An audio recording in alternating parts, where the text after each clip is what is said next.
Bonjour et bienvenue à une nouvelle capsule sur les plantes sauvages comestibles. Aujourd'hui, une autre plante considérée par la plupart des gens comme une mauvaise herbe, mais que j'adore. J'ai nommé la matricaire odorante.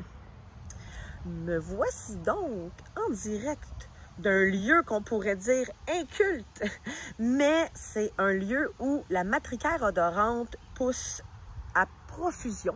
J'ai nommé mon stationnement dans la garnotte. La matricaire odorante. Là, présentement, elle ne fait pas de fleurs. Mais éventuellement, elle va faire des fleurs.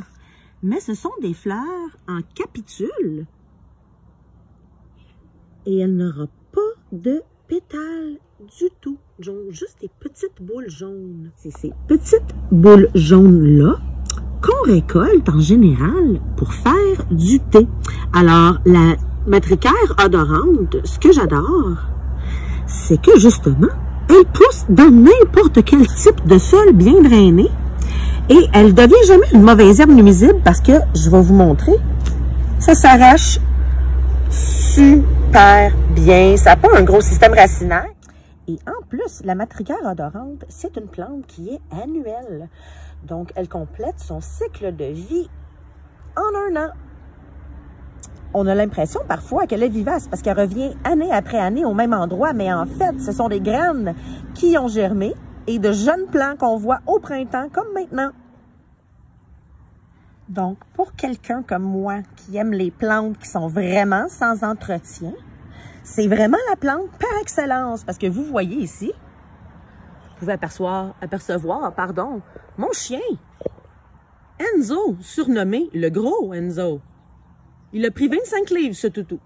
Donc, pour en revenir à notre matricaire odorante, vous voyez donc qu'elle pousse vraiment dans mon parking. Évidemment, vous pourriez aussi en faire pousser au potager. Elle serait super heureuse. Pourquoi je l'aime? Ben, en fait, elle est tellement facile à faire pousser, à cueillir. On va faire sécher ses fleurs en général avant d'en faire une tisane. Ou encore, on peut les utiliser fraîches. Moi, j'aime aussi fraîches, mais je pense que c'est un peu plus goûteux quand c'est séché. On l'utilise.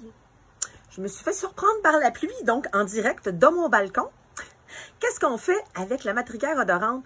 Ben, je l'adore en tisane ou encore en faire un sirop pour parfumer des desserts. Puis c'est vraiment bon aussi en salade. Donc, on peut l'utiliser de plein de façons différentes. En anglais, on l'appelle pineapple weed, herbe ananas. En effet, elle goûte et elle sent les ananas. Il y a certaines personnes aussi qui vont trouver qu'il y a un petit parfum de pomme à cette merveilleuse herbe que j'adore. Et en terminant, un petit fait cocasse intéressant. Je vous parle souvent de mauvaises herbes qui viennent de l'Eurasie et qui poussent ici vraiment sans gêne puis qui font comme chez eux.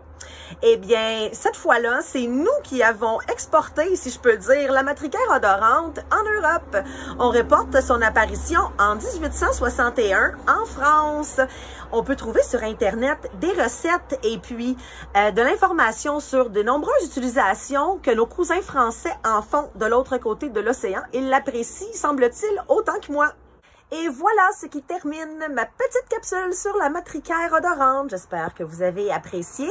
Si vous voulez en savoir plus sur les ateliers que je donne sur les plantes sauvages comestibles, écrivez-moi ou consultez ma page Facebook.